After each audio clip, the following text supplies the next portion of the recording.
Alors vous écrivez que l'école, jusqu'à la seconde moitié du XXe siècle, était fondée sur l'idée de former l'honnête homme cultivé, quelle que soit son origine sociale, et que cette école offrait à tous la possibilité de maîtriser les codes sociaux des élites. Elle essayait en tout cas. Elle jouait aussi son rôle d'ascenseur social. Mais par ailleurs, l'école accordait une grande importance à la responsabilité individuelle.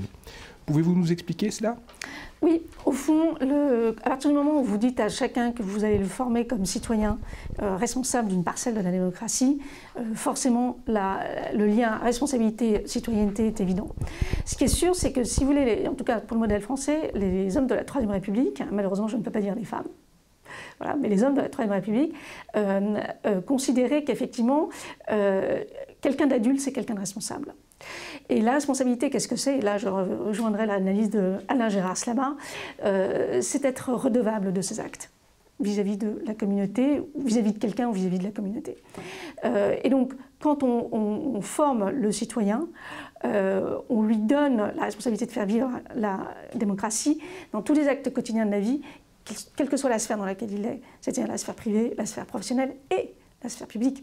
Nous sommes tous dans la sphère publique. Quand nous prenons les transports en commun, quand nous traversons la place de la Concorde, nous sommes dans l'espace public. Et cet espace-là est très, comment dirais-je, symptomatique de ce qu'ont voulu construire nos sociétés. Il se trouve qu'aujourd'hui, je travaille dans une école qui forme des paysagistes, qui sont des spécialistes de l'espace public. Et j'ai pris conscience à quel point la notion même d'espace public était une notion européenne, et très lié à l'émergence de la démocratie. Il n'y a pas d'espace public dans ce sens-là du terme, en Inde, en Chine, etc. Ce sont des espaces complètement négligés, qui ne sont pas pris en compte et pas aménagés en termes d'accessibilité à tous. Et c'est très symptomatique de ce qu'ont voulu construire nos démocraties. Et aujourd'hui, vous avez par exemple des sociologues qui travaillent sur les élites et sur la captation d'une certaine, comment dirais-je, sur la captation de certaines choses par une certaine élite assez peu scrupuleuse.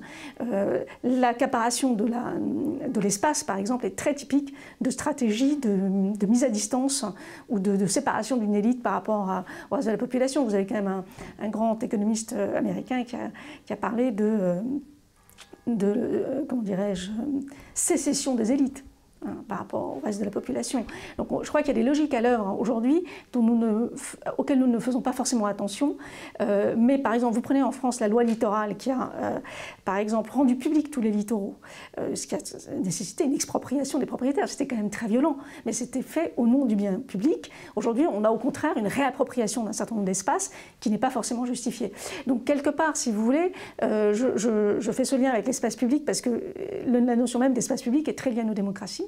Et donc, quelque part, la responsabilité de chacun est constitutive de la citoyenneté, et c'est pour cela que l'École de la République formait des jeunes avec cette notion de responsabilité. Alors évidemment, elle le faisait d'une manière qui a été très violemment perçue par les générations. Hein. C'est le maître qui tape avec une règle sur les doigts de l'élève qui a mal appris sa leçon de morale.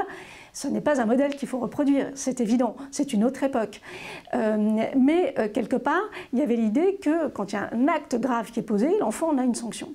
Et ça doit nous inciter à réfléchir. Je pense qu'aujourd'hui, quand quelqu'un pose des actes graves, que ce soit vis-à-vis de l'école, que ce soit vis-à-vis des espaces publics, etc., il doit y avoir une sanction, en rappelant que le terme de sanction, c'est un terme positif et négatif. C'est-à-dire ceux qui se comportent de façon vertueuse devraient pouvoir avoir une récompense, les autres devraient pouvoir avoir une sanction qui prend en compte évidemment toutes les circonstances atténuantes.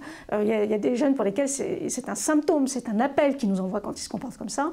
Et le laisser filer en disant bah non, le pauvre de toute façon il est dans une telle situation qu'on ne peut pas lui en vouloir, c'est totalement anti-éducatif et totalement antidémocratique. Voilà.